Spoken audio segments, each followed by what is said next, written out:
Hi అండి, అందరికీ నమస్కారం. నేను మీ Venugopal Reddy from Josh innovations private limited, Josh institute of foreign languages, Edunine career guidance సంయుక్తంగా విద్యార్థులకు అవసరమైనటువంటి అనేక వీడియోస్ మనం చేస్తున్నాం. ఈరోజు ప్రపంచంలో 8వ వింత అయినటువంటి మల్లారెడ్డి విద్యాపీఠ యూనివర్సిటీ గురించి మనం మాట్లాడుకుందాం. ఏంటండి ప్రపంచంలోనే 8వ వింతన మల్లారెడ్డి సార్ ఇంతగానో ఆలోచించే శక్తి ఎక్కడి నుంచి వచ్చిందంటే భారత ప్రభుత్వం ప్రకారం కానీ లేకపోతే యూజీసీ నామ్స్ ప్రకారం కానీ ఏఐసిటీ నామ్స్ ప్రకారం కానీ ఇదేం పెద్ద వింత కాదు. కానీ మల్లారెడ్డి సార్ దాన్ని ఫైండ్ అవుట్ చేసి ఇంప్లిమెంట్ చేసింది కాబట్టి నా దృష్టిలో అయితే ఇది ప్రపంచంలో 8వ వింతే. ఈ వింత యొక్క సారాంశాన్ని ఈరోజు మేము ముందు పెడుతున్నాను. ఈ వింత యొక్క సారాంశం ఏంటంటే మా దగ్గరికి చాలామంది ప్రతి సంవత్సరం పేరెంట్ ఇచ్చేవాడు. ఎట్లా అంటే సార్ మా బైపీసీ చదివింది సార్, మా పాప ఏమో మళ్ళీ ఇప్పుడు సిఎస్సి కావాలంటుంది సార్, ఏం చేయాలి సార్, ఏదైనా దొంగ సర్టిఫికేట్ కొట్టిండి సార్, అది చేయండి సార్, ఇది ఏదో ఒకటి చేయండి సార్, ఎట్టొకటి అడ్మిషన్ చేయించండి సార్ అని చెప్తే మాకు ఒక తలగమాసిన పెద్ద మనిషి ఉండేవాడు, కేఎల్ యూనివర్సిటీ అని చెప్పేసి బైపీసీ వాడు అందరిని తీసి లోపల వేసుకునేవాడు. అట్లా యాక్చువల్గా సిటీ యూనివర్సిటీ అని ఒకటి పంజాబ్లో ఉంది.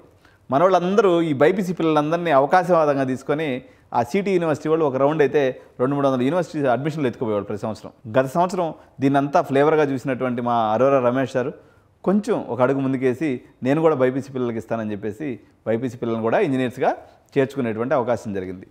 ఈ వింతల వరకు అప్పుడేం వింతలేదు నాకు. ఇప్పుడు మా మల్లారెడ్డి సారు మాకు ఏకలవ్య శిష్యుని అనమాట మల్లారెడ్డి సార్కి నేను.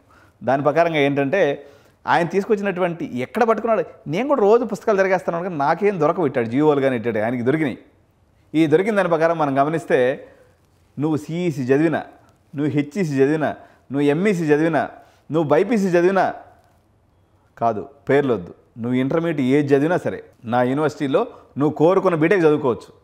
ఇది మల్లారెడ్డి సార్ తీసుకొచ్చినటువంటి ఒక కొత్త నామినిక్లేచర్. కానీ ఇది ఎగ్జిస్టింగ్ జీవోనే, ఎవరు ఇంప్లిమెంటేషన్ చేసే సాహసం చేయలే. సాహసాలకు మేరిపోయినటువంటి మల్లారెడ్డి విద్యాపీఠ్ ఈరోజు మీరు ఇంటర్మీడియట్లో ఏ కోర్స్ అన్నా కానీ నాకు బోర్డ్ ఆఫ్ ఇంటర్మీడియట్ ఎడ్యుకేషన్ లేదా ఇంటర్మీడియట్ అనే నామినిక్లేచర్లో దానికి సమానమైనటువంటి ఏ చదువు నువ్వు చదివినా సరే నువ్వు కోరుకున్నటువంటి బీటెక్ నా కాలేజీలో చదువుకోవచ్చు. అంటే యాక్చువల్గా ఈ సంవత్సరం దోస్త్ కౌన్సిలింగ్లో చూస్తే ప్రతి సంవత్సరం 1,60,000 మందితో సావాలా బతకాలా అని కొద్దిగా మినుకు అంటూ కొట్టుమిట్టాడుతున్నటువంటి డిగ్రీ కాలేజీలు ఈ దెబ్బతోటే ఇక మటాష్. ఎందుకంటే వాడు హెచ్ఈసి చదివినా వాడు ఏ కోర్స్ చదివినా సరే మల్లారెడ్డి విద్యాపీఠలో మీరు కోరుకున్నటువంటి కోర్సును చదువుకోవచ్చు. బీటెక్ సిఎస్సి ఫీజులు కూడా పెద్ద ఎక్కువేం లేవు, 1,20,000, 1,30,000, 1,40,000, 1,50,000, 2,20,20,000 అంతే. 8 లక్షలు పడితే మీరు సిఎస్సి అయిపోతుంది. ఇంటర్మీడియట్ శుద్ధంగా మన ఇంటి దగ్గర ఉన్నటువంటి గవర్నమెంట్ హెచ్ఈసి కాలేజీలో చదువుకుంటేనంటే హెచ్ఈసి అంటే హిస్టరీ, ఎకనామిక్స్, సివిక్స్ మొత్తం 2 సంవత్సరాలు కలిపి 1,500 3,000 అయిపోద్ది. మీరు 3 లక్షలు కట్టి మాదాపూర్కు చదవాల్సిన అవసరం లేదు. ఇంటర్మీడియట్కి 3 లక్షలు 7 లక్షలు కట్టి 3,000 రూపాయలు చదివైనా సరే శుద్ధంగా మళ్ళీ తర్వాత బీటెక్ వచ్చి మల్లారెడ్డి ఏదో ఒక 5-6 లక్షల రూపాయలు 6-7 లక్షల రూపాయలు ఇస్తే బీటెక్ అయిపోద్ది.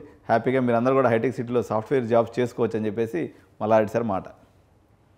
మరి మీరందరూ దీన్ని ఎలా తీసుకొని ముందుకు వస్తారు? అడ్మిషన్స్ కావాలంటే మాత్రం చేసి పెట్టాం నా పని.